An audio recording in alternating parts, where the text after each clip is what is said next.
Elton John and Candle in the Wind there, of course, the song about Marilyn Monroe. And my next guest, of course, we know from My Week with Marilyn, Eddie Redmayne.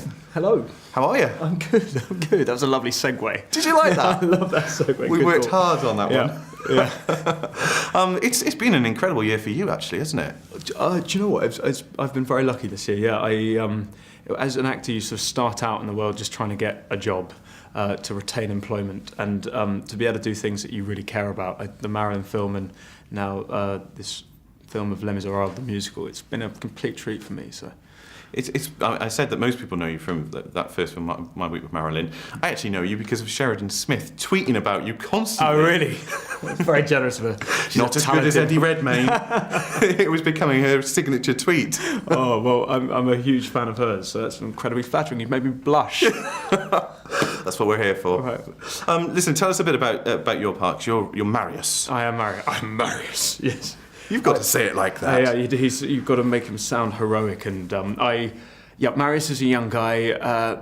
He actually starts off kind of wealthy, but has given that life up to live in poverty and fight for his political beliefs. And that all goes slightly awry when he spies Amanda Seyfried from across the road and falls in love at first sight. And questions some of his political beliefs. But I suppose he's sort of wannabe heroic. Yeah. He does, when you say love at first sight, it's like completely, massively and utterly at first sight, and then the next day, I'm going to marry you and no, I'm going to run away. Yeah, exactly. Yes, don't pull it apart. What's wonderful is whilst doing the research for this, for Les Mis is based on the Victor Hugo book, and which is a brick of a book, wonderfully intimidating tome of a work, and I started reading it and read it and realised that in the book he sort of spies her and then spends 7 months pursuing her, which in the musical is transformed into a sort of bumping into her in the street and his world changes. So, yeah. It would have been hard because the whole of the musical is sung. Yeah. There's only about 3 spoken words, I think, in the whole film. So to have done that over a 7-month period, that would have been a lot of writing for someone. Bit vocally testing, yeah. What was it like vocally for you? Because I know you've done a lot of sort of West End stuff. I mean, I've never done a musical professionally. Well, that's a lie. I was sort of 23rd urchin in Oliver when I was about 11. But since then I haven't. And we were doing this live, so it meant that if you were doing 20, 30 takes of a song, you would sing it 20 or 30 times, and that was kind of new, that process, and it was sort of new for everyone. There were a lot of the West End singers were in the film, and even for them you normally do a night or maybe a matinee and an evening performance so it's more like being a sort of sprinter, and for this, we kind of had to do months of training to literally change the physiognomy in your throat to be able to have the stamina for it. So it was really testing, but it also meant that we had a kind of freedom, which was wonderful. You just used the word physiognomy. I don't know what it means. Never thought I'd hear in an interview. What does it mean? I sort of tried using it in a sense of, I actually have no idea what it means. That's disastrous. You totally have me. I think it's to do with your face, actually. Oh, God.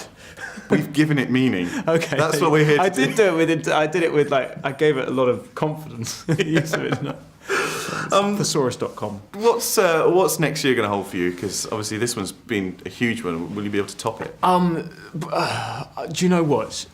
This and Marilyn, actually, and Birdsong, which I did for the BBC, and there were several passion projects. There were things I really cared about, and so I'm going to try and find something that I care about as much. But I think this one's going to be tricky to top because I enjoyed it massively and felt proud to be a part of it. So. Even the sewer scene? Well, not so much the sewer scene. Well, the fact that, the sewer was pretty rigorous. It was. I get pulled through the sludge by Hugh Jackman, and all the women I know are like, but it's not that bad. Like, surely it's Hugh Jackman. I'm like, yeah, it is. But when it's cold and freezing, it was minorly painful. But it's weird how many people ask about the sewer scene. I think it clearly has quite a sort of... Because you go right under. I know. It's heads under. I think, yeah. It was dunking. It was like dunking in a swimming pool. Well, I mean, you must have spent a couple of hours in there with Hugh. It was several days, yeah. But I remember there's a moment where Sacha Baron Cohen has to steal a ring off me, and I'm meant to be half dead, and we'd been in there for about 12 hours, and Tom Hooper, the director, was like, Ed, right, close up on you, mate. We need you to be totally still. "You've got to be still, Ed. You've got to be still." I was like, "I've lost control of my bodily functions. I can't stop myself from shivering." So it was a long day, that one. I feel like we need to go and get you a cup of tea or something. Yeah, so don't worry, I'm armed. You've got it, yeah. It's a Les Miserables special. We're going to be chatting with more of the cast in just a moment.